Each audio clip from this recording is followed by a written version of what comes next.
Hello guys, welcome to Himail 356 tips and tricks. On our screen we have a folder, open secret. Suppose we want to hide this folder securely. So for that, go to file browser, single left click, then write cmd, then press on enter.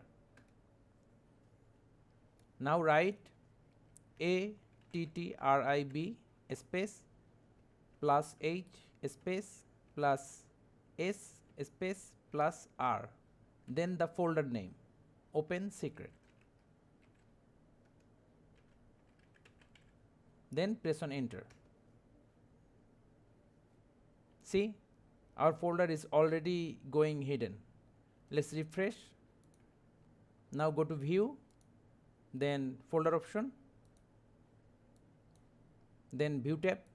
By default we have don't show hidden files and folders. Let's enable show hidden files and folders, then press on apply, then OK. As you can see that even after enable show hidden files and folders, our folder is still not visible. So that's pretty secure. Let's go to cmd again, or if you closed it, same, go to the file browser, then write cmd, press on enter.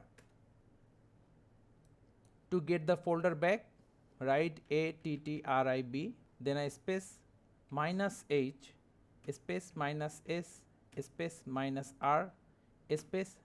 Now the folder name, you must need to know the folder name, open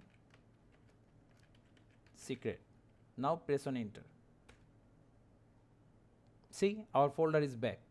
So guys, that's how easily we can hide a folder securely in Windows. So thank you guys for watching. Have a good day.